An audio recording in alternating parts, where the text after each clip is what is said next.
जिलाध्यक्ष एवं सम्मानित मंच, सबसे पहले भाइयों में एक बात निवेदन करना चाहूंगा हाथ जोड़कर। पायलट साहब यहाँ आए हैं, मैं एक बार नारा लगाऊंगा, उस नारे का जवाब की जोर से दीजिएगा कि पायलट साहब को पता चल जाए कि सवाई माधोपुर की वो मार्शल भूमि है, कि वो मार्शल कौन है जो यहाँ चलाती है और उसके बाद जयपुर तक जाती है। भारत माता की जय! भारत माता की जय! भाइयों, मेरा मानना है आप यहाँ जितने लोग खड़े हैं, हम सब कांग्रेस पार्टी के कर्मठ कार्यकर्ता है और ये कांग्रेस पार्टी वो पार्टी है जो बलिदान करना जानती है, त्याग करना जानती है, कुर्बानी देना जानती है।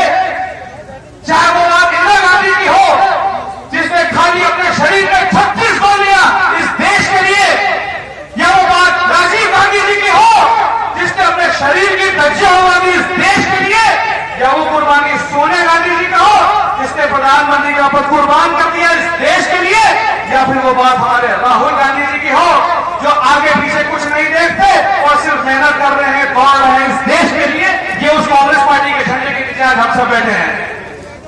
मैं कहना चाहूंगा, समय कमेंट से 2 मिनट का समय दिया है। मोदी जी अपने चुनाव में प्रधानमंत्री बनने से पहले कहते थे, मित्रों मैं तो सेवक हूं, मैं शासक नहीं हूं। मित्रों, एक मौका दे दो, 15-15 लाख तो यूं ही आ जाएंगे। भाइयों, मैं कहना चाहूंगा, किसान सम्मेलन में बैठे हैं, किसान भाई सामने बैठा है। मेरा ऐसा मानना है, अगर इस किसान की कोई मां है तो उसकी अपनी जमीन उसकी मां होती है, उसकी भूमि उसकी मां होती है। और इस मोदी सरकार में शासन में आते ही अगर सबसे पहले कुछ हथियाना चाहा तो उस किसान की मां को, उस भूमि को, उस जमीन को जमीन अधिग्रहण नियम के तहत हथियाना चाहा और उसकी लड़ाई लड़ी। कोई हमारे बीच बैठे नेता सचिन पायलट ने लड़ी, हमारे बीच बैठे नेता ने लड़ी, हमारे नेता राहुल गांधी जी ने लड़ी, और आपके सहयोग से उस केंद्र सरकार को झुकना पड़ा और वो कानून वापस लेना पड़ा। उसके बाद अगर मालूम की बात करूं, जब जमीन बच गई, सामने बेचारे किसानों को बीज नहीं दिया गया। और मैं कहना चाहूंगा पायलट साहब, इतिहास में पहली बार ऐसा हुआ है, इतिहास में पहली बार ऐसा हुआ कि गरीब किसान को अपने खेतों के लिए खाद घंटों की आड़ में पुलिस थाना से लेने पड़े। ऐसा इतिहास में पहली बार हुआ। उसके बाद ऊपर वाले ने साथ नहीं दिया, हमारी फसलें खराब हो गई और इस सरकार ने आज तक हमारी ढंग से गिरदावरियां नहीं करी और आज तक हमें सही मुआवजे नहीं दिए।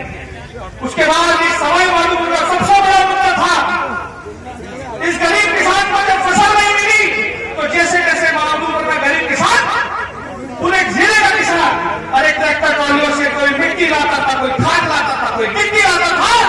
इस भारतीय जनता पार्टी की सरकार ने सारे किसानों के ट्रैक्टर ट्रॉलियां खाना में बंद कर दिए और कितने बंद कर दिए जिनके खाने में खाना अधिकारी जितने मुद्दे नहीं होते थे उनका योग कर लेना, उसके 4 गुना सारे ट्रैक्टर ट्रॉली खानों में बंद कर रखे थे। इसी जिले की कांग्रेस ने, बात समाप्त कर रहा हूं, रामकेशी में जिला कांग्रेस ने और पायलट साहब के बताने के अनुसार सवाई माधोपुर में आंदोलन लड़ा गया। और मुझे खुशी है कहने की कि माननीय मुख्यमंत्री को अपने बजट के अभिभाषण में ये मुद्दा वापस लेना पड़ा। मैं अपनी बात एक शेर कह के पूरा करना चाहूंगा, क्योंकि हमारे बीच जो हमारे नेता बैठे हैं, नमो नारायण जी, पायलट साहब और मंच पे जितने भी नेता बैठे हैं, ये सब 36 कौम को साथ लेके चलते हैं। ये कभी ये नहीं पूछते कि कौन गुजर है और कौन मीरा और कौन गैर और कौन मुसलमान। मेरा शेर रहेगा, नादा है वो लोग, नादा है वो लोग जो गुरूर करते हैं। अरे हुजूर, अगर हम रोज सुबह चलता सूरज देखते हैं तो हम हर शाम ढलता सूरज भी देखते हैं। बहुत बहुत धन्यवाद। और एक आखिरी गुजारिश, भाइयों, पायलट साहब आए हैं, प्रदेश कांग्रेस बैठी है, एक बार की जोरदार तालियां बजा दो कि पायलट साहब को लगे कि अगर मैं अपने अगले चुनाव सत्र की शुरुआत करूं तो सवाई माधोपुर जिले से करूं। एक बार बताइए जोरदार। बहुत बहुत धन्यवाद। अभिवक्ता के रूप में पूर्व संसदीय सचिव